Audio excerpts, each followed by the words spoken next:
Olá pessoal, eu sou o Davi Marques e essa é a aula 6 de análise combinatória.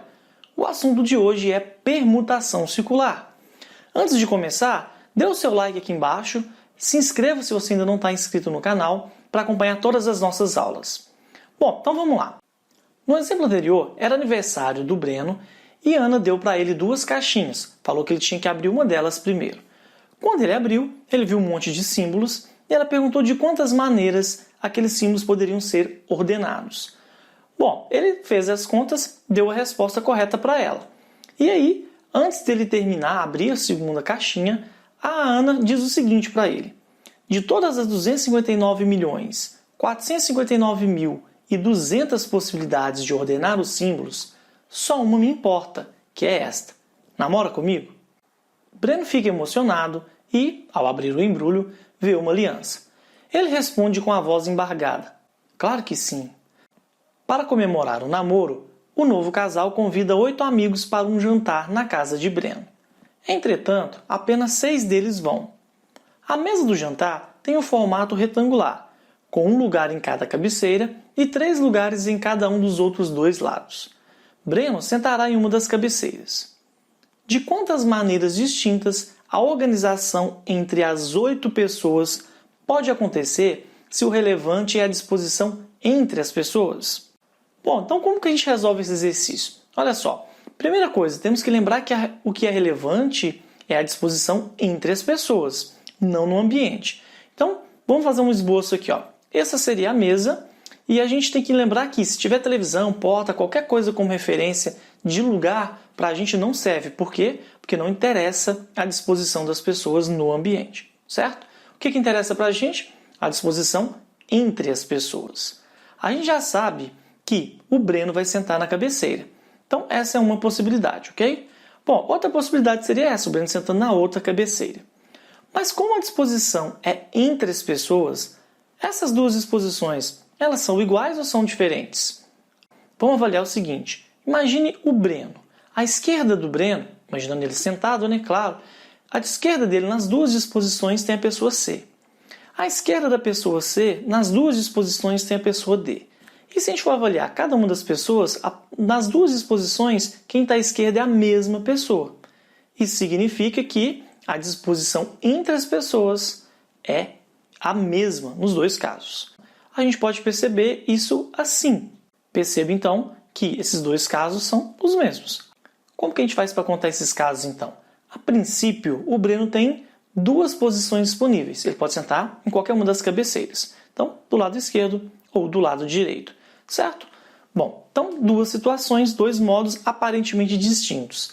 Então, quando ele ocupar um desses 2 casos, vamos supor que ele ocupa o caso da esquerda, eu ainda tenho que fazer o quê? Organizar os outros casos. Então, tem 7 pessoas disponíveis para sentar naquele lugar à esquerda dele. Depois disso, a gente tem o quê? 6 para a posição seguinte, depois 5, depois 4, depois 3 e assim por diante até que todas as pessoas estejam sentadas. Se a gente parar um pouquinho para pensar, eu tenho um produto de 7 até 1, isso é 7 fatorial, então eu tenho 2 vezes 7 fatorial. Bom, essa a princípio seria a resposta, mas a gente tem que lembrar que tem casos que estão sendo contados 2 vezes. Lembra quando a gente gira a mesa? Então a gente tem que dividir por 2. Ou seja, a gente está contando esses casos aqui. Perceba que esses 2 desenhos embaixo são aqueles desenhos que a gente fez anteriormente. Eles são representados de 2 formas aparentemente distintas, mas são os mesmos casos. Então eu tenho que dividir por 2. Bom, fazendo as continhas aqui, é só cortar esse 2. A gente tem o quê? 7 fatorial ou então 5.040. Simples, a resolução é apenas dessa forma. Ok? Bora para o próximo exemplo. Começa a jogatina. Após o jantar, as 8 pessoas participaram de um jogo em uma mesa circular com 8 lugares igualmente espaçados. Sabendo que o importante para o jogo é apenas a disposição entre as pessoas, de quantas maneiras distintas elas podem se organizar nessa mesa? Então, de novo, vamos imaginar aqui. Tem uma mesa circular, 8 lugares igualmente espaçados. Mesmo que não fosse, não ia fazer diferença para a gente, mas vamos pensar numa disposição aleatória aqui entre as pessoas. Como está circular, eu vou colorir. Vamos deixar assim. Bom, perceba que a gente pode girar todo mundo na mesa. E a disposição entre as pessoas não vai mudar, embora a disposição nos lugares mude. A gente pode ver isso aqui, ó, simplesmente girando, então a gente não tem casos diferentes. Bom, olha esses 8 casos, eles são todos iguais. Visualmente parece ser diferente, porque tem uma disposição no lugar, ela é diferente, mas a disposição entre as pessoas é a mesma. A gente pode ver isso, olha, começando ali pela pessoa A. A esquerda de A tem B em todos os casos. E a gente consegue dar a volta sempre com as mesmas pessoas à esquerda. Bom, novamente, o que importa para a gente é a disposição entre as pessoas. Então, vamos fazer o seguinte, eu tenho 8 possibilidades para aquela posição, correto? A princípio. Depois eu tenho 7, 6, 5, 4, 3, 2 e 1, como se a gente estivesse em linha. Mas a gente tem um problema aí, né? Porque olha só, isso seria 8 fatorial, mas eu estou contando cada caso 8 vezes. Lembra? Quando a gente analisou ali, eu posso girar 8 vezes e ter a mesma disposição. Isso significa que eu tenho que pegar o número total e dividir por 8. Fazendo essas continhas, eu vou ter 8 fatorial é 8 vezes 7 fatorial. Eu posso simplificar aqueles 8. Então eu vou ter o quê? 7 fatorial. Essa é a resposta. De novo, assim como no exemplo anterior, a quantidade é a mesma, 5.040. Outra maneira de resolver essa questão é a gente fixar uma pessoa. Vamos pegar aqui a mesa, pegar um lugar qualquer e vamos fixar uma pessoa qualquer. Ana, por exemplo. A Ana vai estar sentada em algum lugar, então fixo ela num lugar específico, tanto faz, pode ser qualquer um dos lugares, não vai fazer a menor diferença, porque lembra que a mesa pode girar e a disposição entre as pessoas não muda? Então eu vou escolher um lugar aleatório aqui para ela. Bom, o que a gente tem que fazer depois disso? A gente tem que organizar as outras pessoas. Como eu já tenho a Ana num lugar específico, eu tenho que as outras disposições para organizar as pessoas, só vou mudar elas sem me preocupar com a Ana. Então olha só, eu tenho aqui 7 lugares para eu colocar 7 pessoas. Se isso fosse em linha, como que a gente ia fazer isso? A gente ia colocar as pessoas e avaliar. Eu tenho 7 pessoas para a primeira posição, eu tenho 6 para a segunda, 5, 4, 3, 2 e 1. Então isso daria quanto? 7 fatorial. Mas mesmo não sendo em linha, o fato de a gente ter colocado lá em cima a Ana, a gente tem uma referência, coisa que a gente não tinha anteriormente. Então, a minha organização é como se fosse em linha. Então o que eu faço? Eu fixo uma pessoa e depois eu simplesmente organizo as outras. Então, essa quantidade é para organizar essas 7 pessoas em linha, mas também é para organizar essas 7 pessoas em círculo. Ou seja, a quantidade de maneiras de organizar as 8 pessoas é igual a 7 fatorial. Isso dá 5.040 e já tinha visto anteriormente. Bom, então a gente viu que existe uma ideia muito importante que é permutação circular. Vamos organizar essas ideias aqui. Ó. Quando que a gente vai usar a permutação circular? Deve-se usar a permutação circular sempre que for necessário. Ordenar em círculo todos os elementos distintos de um conjunto. Então, expressões chaves ali, ó. A ordem importa. Segundo, os elementos serão dispostos em círculo. Todos os elementos vão ser usados, não sobra ninguém. E os elementos devem ser todos distintos. A maneira que a gente escreve isso, o símbolo é esse PCN. É uma permutação circular de N elementos. E a gente pode fazer isso de N-1 fatorial maneiras diferentes.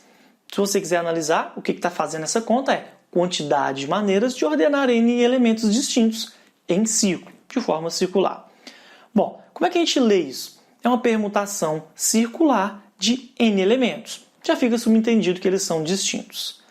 No exemplo anterior, a gente tinha 8 pessoas para colocar em volta de uma mesa circular, não era isso? E qual foi a resposta, lembram? Permutação circular de 8 é 8 menos 1 fatorial.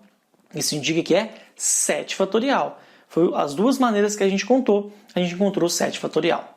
Certo? Vamos ver mais exemplos associados a esse raciocínio aqui. Ó. Exemplo 28. Jogo de equipe. Em uma das partidas, os participantes deveriam formar 2 grupos de 4 pessoas e sentar em posições alternadas. Depois que os participantes já tinham definido as 2 equipes, de quantas formas eles poderiam se dispor na mesa circular? Bom, então está aqui a mesa. A gente vai fazer o que primeiro? Fixar uma pessoa. Mesmo raciocínio de antes. A Ana pertence a uma das equipes e eu vou fixar a Ana ali numa determinada posição. Eu estou supondo que as equipes sejam aquelas porque está falando enunciado que as equipes já estão determinadas, beleza? Independentemente de qualquer equipe, o raciocínio é o mesmo.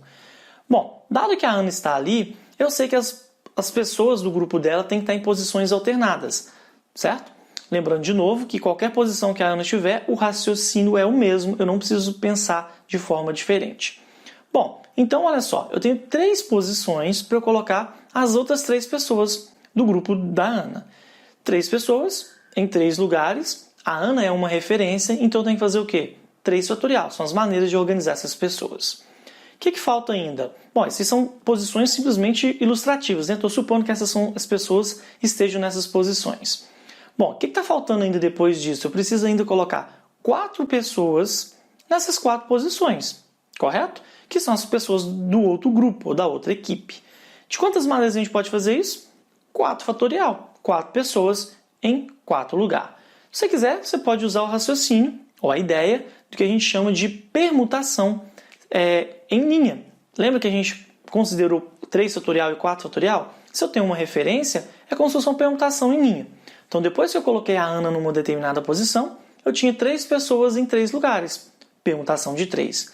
E depois eu tinha que organizar outras 4 pessoas em 4 lugares. Permutação de 4, que é aquele 4 fatorial ali. A gente tem que multiplicar, porque as duas coisas vão ocorrer. Eu vou associar essas possibilidades.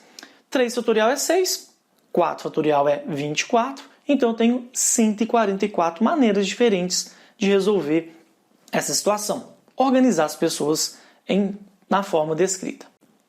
Exemplo 29, jogo das duplas. Para o próximo jogo, cada um dos 4 pares, já definidos, deveria se sentar lado a lado. De quantas maneiras distintas as 8 pessoas poderiam se organizar em volta da mesa, mantendo cada dupla lado a lado? Bom, as duplas já estão determinadas. Então, assim como no exemplo anterior, eu vou simplesmente imaginar que as duplas são essas aí, quaisquer. Cada 2 pessoas em linha formam uma dupla, ok? Bom, a primeira coisa que eu tenho que fazer aqui, eu vou simplesmente reescrever dessa forma, redesenhar dessa forma, o que não vai fazer a menor diferença, tá? É só uma coisa visual mesmo. Bom, primeiro vamos fixar uma das duplas. Eu tenho 4 duplas, tenho 4 posições para as duplas ficarem. Vamos supor então que eu vou colocar a dupla A e C aqui. Depois eu ainda preciso colocar 3 duplas em 3 lugares duplos, digamos assim. De quantas maneiras podemos fazer isso? 3 fatorial. Bom, aí, dado que eu defini as duplas, ou onde as duplas vão estar, né, na verdade, vamos supor que sejam essas posições. Então, eu preciso fazer o que agora, depois de organizar essas duplas? Pensar, lá onde fica a dupla A e C, vai ser A e C ou vai ser C e A? Eu tenho 2 maneiras de fazer isso. Depois eu vou pensar em uma outra dupla, D e G. Como é que vai ser a disposição? D e G ou G e D? De novo, eu tenho 2 possibilidades. Mesmo raciocínio para outra dupla e também para a quarta dupla. Eu tenho que multiplicar tudo isso porque tudo deve ocorrer simultaneamente e associados. Bom, o que eu faço com esses números? Multiplico. O resultado é 48. Uma questão bem tranquila. Exemplo 30. Casal grudento. No desenvolver do jogo, Ana e Breno, que estavam sentados lado a lado, não paravam de se beijar, o que tirava a dinâmica do jogo. Após o término da partida, os participantes concluíram que para o próximo jogo, individual, eles se organizariam aleatoriamente, mas de forma que Ana e Breno não ficassem lado a lado. De quantas maneiras distintas eles poderiam se organizar na mesa circular sem que o novo casal ficasse junto? Bom, então a gente tem agora um outro tipo de restrição. Eu tenho 2 pessoas específicas que não podem ficar lado a lado. O que eu vou fazer? Eu vou fixar uma dessas 2 pessoas, por exemplo, Ana, e eu tenho que agora analisar um lugar bom para colocar a outra pessoa, que no caso é o Breno. Bom, a Ana já está num lugar, e os lugares do lado dela não podem ser ocupados pelo Breno, então ele tem 5 possibilidades. Dado que o Breno está numa posição, essa, por exemplo, o que falta para a gente agora? Organizar as outras 6 pessoas nos 6 lugares. De novo, eu tenho já referência, Ana e Breno, então é como se fosse uma permutação em linha. Eu tenho que fazer uma permutação de 6 fatorial, isso dá 5 vezes 720, 3.600. Só isso, acabou a questão. Bom, então essa foi a aula 6. A próxima aula vai ser de arranjo, então fiquem atentos, ative o sininho para você não perder a próxima aula. Abraço!